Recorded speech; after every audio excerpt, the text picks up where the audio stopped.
मित्रांनो, लिसन टू री ॲप्लिकेशन तुम्हाला सर्व प्रकारचे स्पर्धा परीक्षांसाठी आवश्यक असणारे ऑडिओ बुक्स, ऑडिओ नोट्स आणि इतर मटेरियल देखील उपलब्ध करून देते. धडा 5वा शैक्षणिक वाटचाल. भारतीय शिक्षण व्यवस्थेतील मुख्य टप्पे आणि योजना यांचा थोडक्यात आढावा आपण या पाठात घेणार आहोत. प्राथमिक, माध्यमिक व उच्च शिक्षण यांचा विचार यात केलेला आहे. याच्याच जोडीला भारतातील काही प्रातिनिधिक क्षेत्रातील संशोधन संस्थांचा आढावा घेतला आहे. त्यावरून आपणास देशभरातील शिक्षण व्यवस्थेची कल्पना येऊ शकेल. भारतातील शिक्षणाचा प्रश्न किती जटिल आहे याची प्रचिती आपणास स्वतंत्र भारतातील पहिल्या इसवी सन 1951च्या जनगणनेत आली. पहिल्या जनगणनेत साक्षरता प्रमाण 17% होते. ते पुढील प्रमाणे वाढले.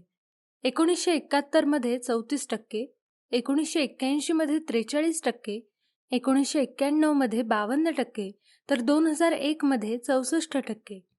हे प्रमाण वाढवणे हे भारत सरकारपुढचे मोठे आव्हान होते. या आव्हानाचा सामना करण्यासाठी सरकारने अनेक उपाययोजना केल्या. प्राथमिक शिक्षण. 6 ते 14 वयोगटातील विद्यार्थ्यांना जे शिक्षण दिले जाते त्याला प्राथमिक शिक्षण असं म्हणतात. 1988 मध्ये केंद्र सरकारने प्राथमिक शिक्षणाचा प्रसार आणि शैक्षणिक दर्जामध्ये सुधारणा करण्यासाठी खडू-फळा योजना सुरू केली. ही योजना ऑपरेशन ब्लॅकबोर्ड या नावाने ओळखली जाते. शाळांचा दर्जा सुधारणे, किमान शैक्षणिक गरजांची पूर्तता करणे, सुयोग्य अशा किमान 2 वर्गखोल्या, स्वच्छतागृह, 2 शिक्षकांपैकी 1 स्त्री शिक्षिका, फळा, नकाशा, प्रयोगशाळा साहित्य, छोटेसे ग्रंथालय, मैदान, क्रीडा साहित्य यांसाठी सरकारने शाळांना निधी उपलब्ध करून दिला. या योजनेमुळे प्राथमिक शिक्षण व्यवस्था गतिमान होण्यास मदत झाली. तुम्हाला माहिती आहे का, महाराष्ट्र राज्याची स्थापना झाल्यानंतर शासनाने राज्याकरिता इयत्ता 1ली ते 7वीचा एकसारखा अभ्यासक्रम सुरू करण्याचा निर्णय घेतला. मुंबईच्या एस.टी. कॉलेजचे प्राचार्य सय्यद राऊफ यांच्याकडे अभ्यासक्रमाचा मसुदा तयार करण्याचे काम सोपवले. 1994 मध्ये या योजनेचा विस्तार करून 100 पेक्षा अधिक विद्यार्थी संख्या असणाऱ्या शाळांमध्ये एक जादा वर्गखोली आणि एक जादा शिक्षिकाच्या नेमणुकीची तरतूद करण्यात आली. मुलींच्या शाळा, अनुसूचित जाती जमाती बहुल असणाऱ्या शाळा, ग्रामीण भाग यास प्राधान्य देण्यात आले. शिक्षक भरतीत 50% जागांवर स्त्रियांची नेमणूक करण्याचे बंधन राज्य सरकारवर घालण्यात आले. 1994 मध्ये प्राथमिक शिक्षणाच्या सार्वत्रिकीकरणासाठी जिल्हा प्राथमिक शिक्षण कार्यक्रम म्हणजेच DPEP सुरू करण्यात आला. महाराष्ट्रासह 7 राज्यात हा उपक्रम सुरू झाला. प्राथमिक शाळेत मुलांची 100% उपस्थिती, विद्यार्थी गळती रोखणे, मुलींचे शिक्षण, दिव्यांगांसाठी शिक्षण, प्राथमिक शिक्षणावर संशोधन आणि मूल्यमापन, पर्यायी शिक्षण, समाजजागृती इत्यादी उपक्रमांचा समावेश यात होत होता. विद्यार्थ्यांचे योग्य पोषण व्हावे म्हणून 1995 मध्ये माध्यान्ह भोजन योजना सुरू करण्यात आली. तुम्हाला माहिती आहे का, ताराबाई मोडक यांनी बोर्डी आणि कोसबाड येथे शैक्षणिक कार्याला सुरुवात केली. आदिवासी मुलांसाठी अंगणवाड्या सुरू केल्या. प्रत्येक कृतीतून शिक्षण, कुरणशाळा, तांत्रिक व्यावसायिक शिक्षणाचा प्रसार करण्यासाठी त्यांनी खूप परिश्रम घेतले. अनुताई वाघ यांनी ठाणे जिल्ह्यातील कोसबाड येथे आदिवासींच्या उन्नतीसाठी एक संस्था स्थापन केली. या संस्थेला कोसबाड प्रकल्प म्हणून ओळखले जाते. आदिवासींच्या शिक्षणासाठी अनुताई वाघ यांनी पाळणाघरे, बालवाड्या, प्राथमिक शाळा, प्रौढ शिक्षण वर्ग, बालसेविका प्रशिक्षण महाविद्यालय इत्यादी शिक्षण संस्था सुरू केल्या आहेत. माध्यमिक शिक्षण. भारत स्वतंत्र झाल्यावर शिक्षण मंत्री मौलाना अबुल कलाम आझाद यांनी शिक्षण क्षेत्रात आमूलाग्र बदल घडवून आणण्याचे ठरवले. यासाठी विद्यापीठ शिक्षण आयोग नेमण्यात आला होता. या आयोगाने माध्यमिक शिक्षणासंदर्भात एक स्वतंत्र आयोग नेमण्याची शिफारस केली. त्यानुसार 1952-53 मध्ये मुदलियार आयोग नेमण्यात आला. यावेळी भारतात 11वी प्लस पुढची पदवीची 4 वर्षे किंवा 11+1+3 असा हा शिक्षणाचा आकृतिबंध होता. आयोगाचे कामकाज. आयोगाने माध्यमिक शिक्षण, अभ्यासक्रमाचे स्वरूप, शिक्षणाचे माध्यम, अध्यापन पद्धती यांचा अभ्यास करून शिफारशी केल्या. या आयोगाने उच्च माध्यमिक वर्गाची संकल्पना मांडली होती. संपूर्ण देशात त्या व्यवस्थेची अंमलबजावणी करणे अवघड झाले. तुम्हाला माहिती आहे का, महाराष्ट्र राज्य माध्यमिक आणि उच्च माध्यमिक शिक्षण मंडळ या संस्थेची स्थापना 1 जानेवारी 1966 रोजी पुणे येथे करण्यात आली. इयत्ता 10वी आणि 12वीच्या शालांत परीक्षा या मंडळामार्फत घेतल्या जातात. शिक्षण संक्रमण हे मासिक मंडळाच्या वतीने प्रकाशित केले जाते. आमचे असेच ऑडिओ लेक्चर ऐकत राहण्यासाठी तुम्ही या ऑडिओसोबतच्या लिंकवर क्लिक करून प्ले स्टोअरवरून आपले ॲप्लिकेशन डाउनलोड करू शकता. कोठारी आयोग 1964 मध्ये डॉक्टर D.S. कोठारी यांच्या अध्यक्षतेखाली एक आयोग नेमण्यात आला. या आयोगाच्या कामकाजात J.P. नाईक यांचे मोलाचे योगदान आहे. या आयोगाने माध्यमिक, उच्च माध्यमिक आणि विद्यापीठ स्तरावरील 10+2+3 या आकृतिबंधाचा पुरस्कार केला. 1972 पासून ही व्यवस्था अंमलात आली. कोठारी आयोगाने शिक्षणाची एकच राष्ट्रीय पद्धत असावी, मातृभाषा हिंदी आणि इंग्रजी भाषांचा शिक्षणात समावेश करावा, शिक्षण तळापर्यंत झिरपण्यासाठी निरंतर शिक्षण, प्रौढ शिक्षण, पत्राद्वारे शिक्षण, मुक्त विद्यापीठ असे उपक्रम सुचवले. अनुसूचित जाती जमातींसारख्या उपेक्षित घटकास प्राधान्य देणे, सरकारी अंदाजपत्रकात शैक्षणिक खर्चावरील तरतुदी वाढवणे अशा शिफारशी केल्या.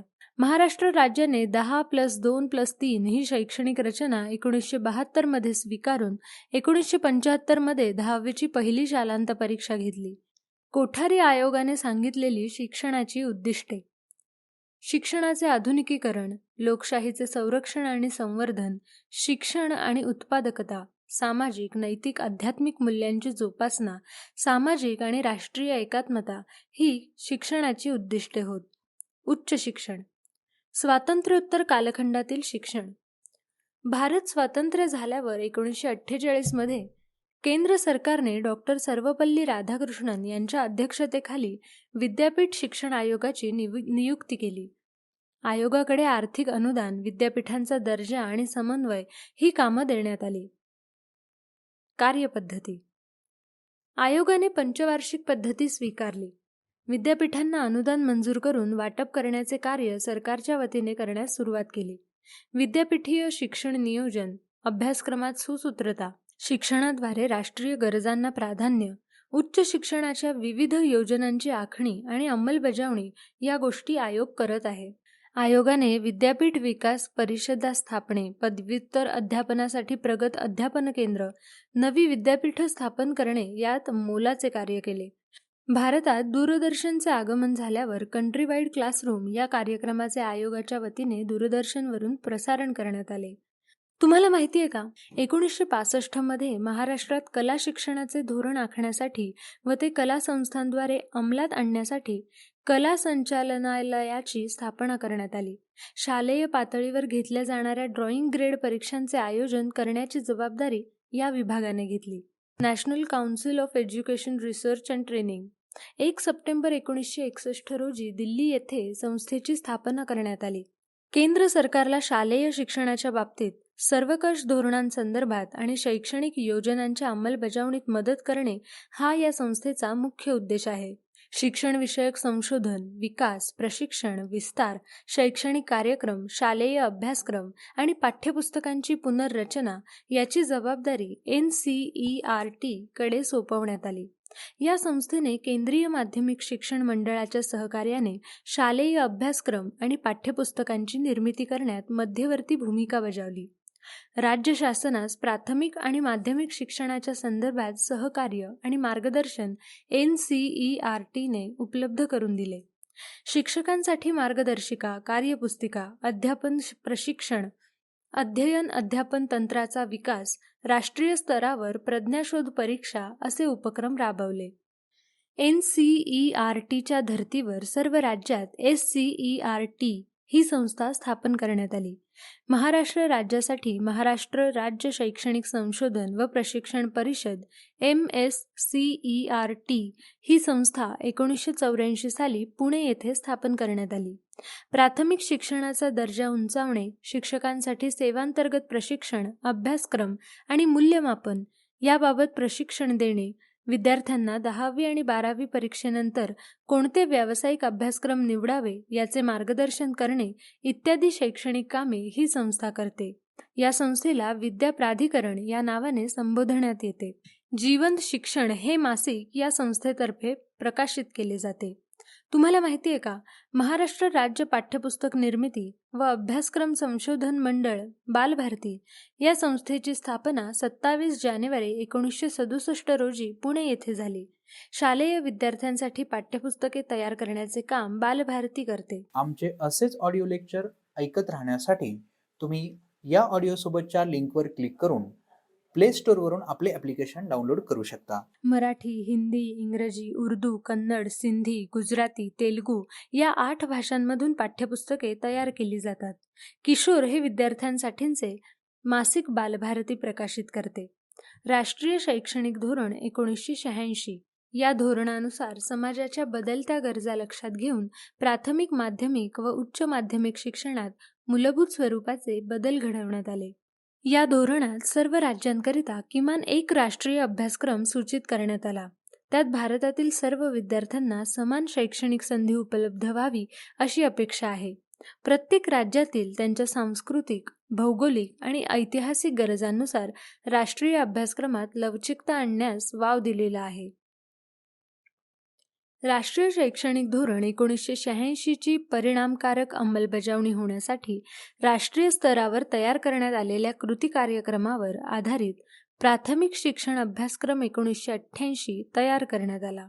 तुम्हाला माहिती आहे का, क्षमताधिष्ठित प्राथमिक शिक्षण अभ्यासक्रम 1995, प्राथमिक शिक्षण अभ्यासक्रम 1988 कार्यान्वित होत असतानाच राष्ट्रीय स्तरावर किमान अध्ययन क्षमता निश्चित करण्यासाठी डॉक्टर R.H. दवे यांच्या अध्यक्षतेखाली समिती गठीत करण्यात आली. दवे समितीने भाषा, गणित व परिसर अभ्यास या विषयांसाठी इयत्ता 5वी पर्यंतच्या किमान अध्ययन क्षमतांचे तक्ते विकसित केले. त्यामध्ये एकाच इयत्तेमधील क्षमता कोणत्या क्रमाने विकसित व्हाव्यात हे दर्शवले होते. उपग्रह वापर 1975 मध्ये शैक्षणिक कारणासाठी उपग्रहाचा वापर करणे साध्य करण्यात भारताने यश मिळवले. इस्रोचे शास्त्रज्ञ एकनाथ चिटणीस यांनी यात महत्त्वाची भूमिका बजावली. स्पेस ॲप्लिकेशन सेंटर या अहमदाबाद येथील अंतरिक्ष उपयोगाच्या केंद्राच्या नेतृत्वाखाली site satellite instructional television experiment हा शैक्षणिक कारणासाठी प्रयोग करण्यात आला. उपग्रहाद्वारे शिक्षण प्रणाली ही कल्पना येथून पुढे आली. या उपक्रमात अमेरिकेने भारताला मदत केली होती. यातूनच ग्रामीण भागात दर्जेदार शिक्षणाची सोय करणे शक्य झाले. इंदिरा गांधी राष्ट्रीय मुक्त विद्यापीठ देशातील सर्वसामान्यांच्या घरात ज्ञानगंगा नेण्यासाठी या मुक्त विद्यापीठाची स्थापना करण्यात आली. संयुक्त राष्ट्रसंघाने 1970 हे वर्ष जागतिक शैक्षणिक वर्ष घोषित केले होते. याच वर्षी भारत सरकारचे शिक्षण आणि समाज कल्याण खाते, माहिती व प्रसारण खाते, विद्यापीठ अनुदान आयोग व युनेस्को यांच्या संयुक्त विद्यमाने मुक्त विद्यापीठ या विषयावर नवी दिल्ली येथे चर्चासत्र घेण्यात आले. या चर्चासत्रातून मुक्त विद्यापीठ स्थापन करण्याची कल्पना पुढे आली. 1974 मध्ये सरकारने पी पार्थसारथी यांच्या अध्यक्षतेखाली एक समिती नेमली. त्यांच्या सूचनांनुसार आणि शिफारशींनुसार 20 सप्टेंबर 1985 रोजी मुक्त विद्यापीठ आकारास आले. प्रधानमंत्री इंदिरा गांधी यांचे नाव विद्यापीठाला देण्यात आले. महाराष्ट्रामध्ये यशवंतराव चव्हाण महाराष्ट्र मुक्त विद्यापीठ नाशिक येथे 1989 साली स्थापन करण्यात आले. या मुक्त विद्यापीठाबाबत इंटरनेटच्या मदतीने माहिती करून घेऊया. या मुक्त विद्यापीठात ज्यांना औपचारिक पद्धतीत महाविद्यालयीन शिक्षण घेता आले नाही त्यांना प्रवेशासाठी पात्रता, वय आणि अन्य अटींमध्ये सूट देण्यात आली. विद्यापीठाने 1990 मध्ये आकाशवाणी आणि दूरदर्शनच्या माध्यमातून दृकश्राव्य पद्धतीने दूरस्थ शिक्षण कार्यक्रम सुरू केला. विद्यापीठाने विविध शाखांमधून 1000हून अधिक अभ्यासक्रम राबवले. देशात 58 प्रशिक्षण केंद्रे, परदेशात 41 केंद्रे स्थापन करून विद्यापीठाने शिक्षणाची सोय केली. संशोधन संस्था, विज्ञान. स्वातंत्र्योत्तर काळात देशात वैज्ञानिक संशोधनाला चालना द्यावी आणि त्या संशोधनाचे लाभ सर्वांपर्यंत पोहोचावेत म्हणून 1950 मध्ये council of scientific and industrial research या संस्थेची स्थापना झाली.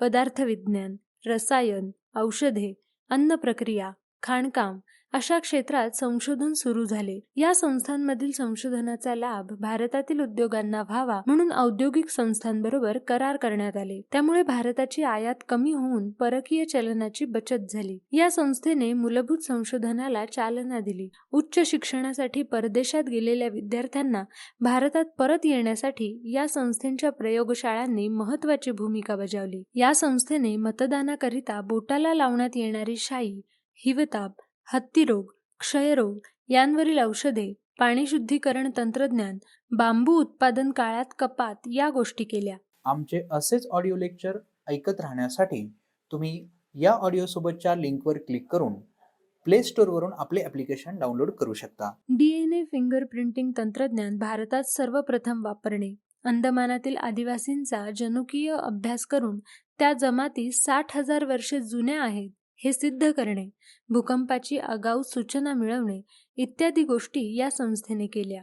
कडुनिंबाचा कीटकनाशक म्हणून वापर करणे, जखम बरी करण्यासाठी हळदीचा वापर, तांदळाच्या जाती संदर्भातील स्वामित्व या गोष्टींमध्ये CSIR या संस्थेने महत्त्वाची भूमिका बजावली. भारतीय परंपरागत ज्ञानाचा डिजिटल कोश तयार करून तो 8 आंतरराष्ट्रीय भाषांमध्ये CSIRने उपलब्ध करून दिला. गणित. तमिळनाडूमधील national institute for research in the mathematical and physical science ही संस्था 1962 मध्ये स्थापन झाली होती. गणित विषयातील सर्वोच्च संशोधनाला या संस्थेने चालना दिली. संगणक. 1969 मध्ये आपण स्वदेशी बनावटीचा संगणक तयार केला. इंडियन स्टॅटिस्टिकल इन्स्टिट्यूट आणि जादवपूर विद्यापीठ यांनी संयुक्तपणे ISIJU हा देशी बनावटीचा पहिला संगणक तयार केला. टाटा कन्सल्टन्सी सर्व्हिसेस अर्थात TCS या कंपनीला 1974 मध्ये अमेरिकेतून सॉफ्टवेअर निर्मिती क्षेत्रातील कॉन्ट्रॅक्ट मिळाले आणि भारतात सॉफ्टवेअर उद्योगाची सुरुवात झाली. संगणकामुळे शास्त्रीय संशोधनाचा वेग वाढला. 1987 मध्ये अमेरिकेने भारताला महासंगणक देण्यास नकार दिला. राजीव गांधी सरकारने स्वतःच महासंगणक विकसित करण्याचा निर्णय घेतला. 1988 मध्ये केंद्र सरकारने पुणे येथे centre for development and advanced computing या संशोधन संस्थेची स्थापना केली. 1991 मध्ये डॉक्टर विजय भटकर यांच्या नेतृत्वाखाली परम 8000 हा महासंगणक तयार केला. भाभा ऑटोमिक्स रिसर्च सेंटर BARC या संस्थेने nuclear physics, solid state physics, spectroscopy, chemical and life sciences अशा विविध विषयात मोलाचे संशोधन केले. अणुभट्टी निर्मितीसाठी शास्त्रज्ञांना प्रशिक्षण देण्यासाठी ट्रेनिंग स्कूल काढण्यात आले. अभियांत्रिकी. IIT 1951 मध्ये पश्चिम बंगालमधील खरगपूर येथे भारतातील पहिली इंडियन इन्स्टिट्यूट ऑफ टेक्नॉलॉजी या संस्थेची स्थापना करण्यात आली. भारतात अभियांत्रिकीच्या सर्व शाखांमधील उच्च आणि प्रगत शिक्षण उपलब्ध होऊन देशाची गरज भागावी हा या संस्थेचा उद्देश होता. पवई, चेन्नई, कानपूर नंतर नवी दिल्ली येथील अभियांत्रिकी महाविद्यालयांचे IIT मध्ये रूपांतर करण्यात आले. या संस्थांच्या उभारणीकरता सोव्हिएत युनियन, अमेरिका, जर्मनी आणि युनेस्को यांनी मदत केली. भारतातील IIT या संस्थेला स्वायत्त विद्यापीठांचा दर्जा देऊन BTech आणि MTech अभ्यासक्रम सुरू करण्यात आले.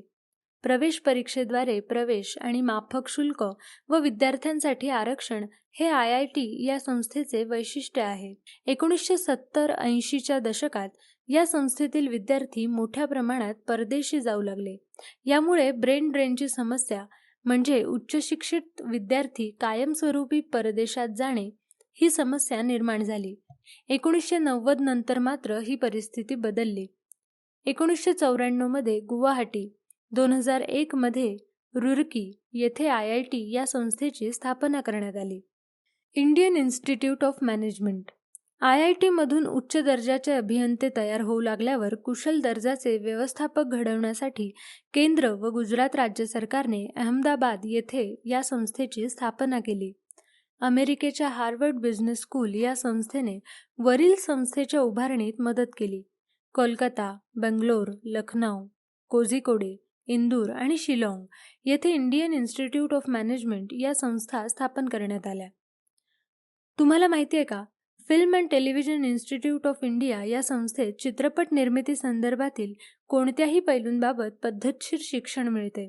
दिग्दर्शन, संकलन आणि अभिनय या अशा चित्रपटांशी निगडीत असणाऱ्या सर्वच गोष्टींचे शास्त्रशुद्ध प्रशिक्षण देण्याची सोय या संस्थेत झाली.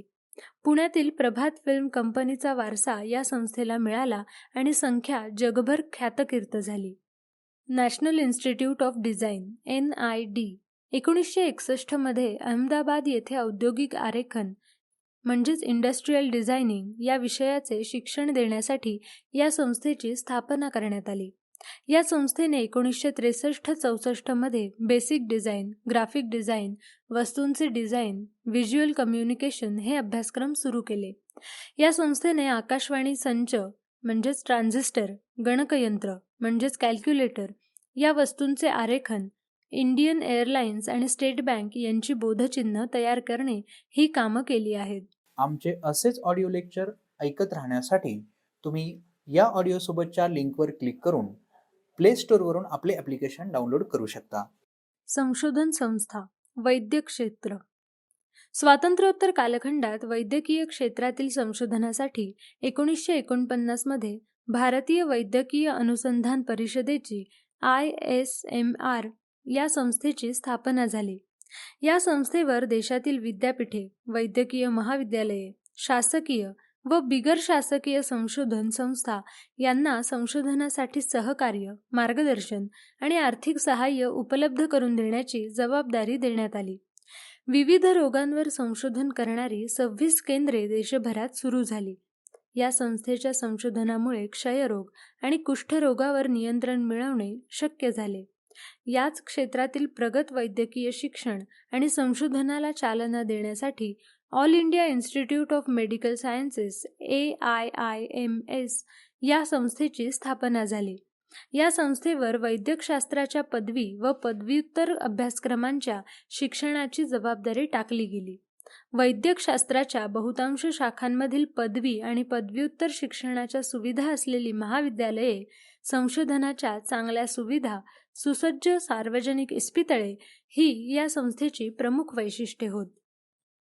सर्वसामान्यांना माफक दरात वैद्यकीय उपचार उपलब्ध करून देणे, परिचारिकांच्या प्रशिक्षणासाठी स्वतंत्र महाविद्यालये, हृदयविकार, मेंदूविकार व नेत्रविकारांवर उपचार करण्यासाठी सुपर स्पेशालिटी केंद्रे या संस्थेने काढली. सरकारने वैद्यकीय क्षेत्राचा अधिक विकास करण्यासाठी 1958 मध्ये मेडिकल काउन्सिल ऑफ इंडिया या संस्थेचे पुनर्गठन केले. या संस्थेवर वैद्यकीय शिक्षणाच्या गुणवत्तेचे निकष, निश्चिती व देखरेख आणि तपासणीची जबाबदारी टाकली. तुम्हाला माहिती आहे का, आयुर्वेद, निसर्गोपचार, युनानी व होमिओपॅथी या चिकित्सा पद्धतींमध्ये संशोधन आणि विकास घडवून आणण्यासाठी 1969 मध्ये central council for research in Indian medicine and homeopathy या संस्थेची स्थापना करण्यात आली होती. 1979 मध्ये या संस्थेचे विसर्जन करून तिच्याऐवजी 3 नव्या संस्था स्थापण्यात आल्या. Central council for research in Unani medicine, central council for research in homoeopathy आणि central council for research in yoga and nature cure. या संस्थांकडे त्या चिकित्सा पद्धतीनुसार विविध रोगांवर संशोधन, चाचण्या, औषधांच्या प्रमाणीकरणांची जबाबदारी सोपवण्यात आली. कर्करोग शिक्षण. Advanced centre for treatment, research and education in cancer he Tata memorial सेंटरची शाखा आहे. कर्करोगावरील उपचार, संशोधन आणि कर्करोगासंबंधीच्या शिक्षणासाठी राष्ट्रीय स्तरावरील केंद्र म्हणून ही संस्था कार्यरत आहे. संशोधन संस्था. कृषी. भारतात कृषी क्षेत्रातील संशोधन 1905 मध्येच सुरू झाले. भारतीय कृषी संशोधन संस्थेला इंडियन ॲग्रिकल्चरल रिसर्च इन्स्टिट्यूट 1958 मध्ये विद्यापीठाचा दर्जा देण्यात आला. कृषी क्षेत्राचा विकास, संशोधन, सुसज्ज प्रयोगशाळा, मृदाशास्त्र, कृषीशास्त्र, आर्थिक वनस्पतीशास्त्र इत्यादी विभागांद्वारे विद्यापीठाचे कार्य सुरू झाले. या संस्थेच्या नवी दिल्ली येथील मुख्यालयात ग्रंथालय आहे. हे ग्रंथालय देशातील सर्वात मोठे कृषीविषयक ग्रंथालय आहे. गहू, कडधान्य, गळीताची पिकं, भाजीपाला अशा अनेक गोष्टींवर संशोधन सुरू झाले. या संस्थेची सर्वात महत्त्वाची कामगिरी म्हणजे एका वर्षात एकाहून अधिक पिके घेण्याच्या पद्धतींविषयी मूलभूत संशोधन येथे सुरू झाले. याचा फायदा शेतकऱ्यांना झाला. पुढील पाठात आपण महिलांविषयीचे कायदे, स्त्रियांचे योगदान, अन्य दुर्बल घटकांच्या संदर्भात शासनाची भूमिका यांविषयी अभ्यास करणार आहोत. लिसन टू ॲप्लिकेशन तुम्हाला सर्व स्पर्धा परीक्षांसाठी आवश्यक असणारी ऑडिओ नोट्स, ऑडिओ बुक्स आणि इतर मटेरियल देखील उपलब्ध करून देते. चला तर मित्रांनो, भेटूयात पुढच्या लेक्चरमध्ये. तोपर्यंत धन्यवाद.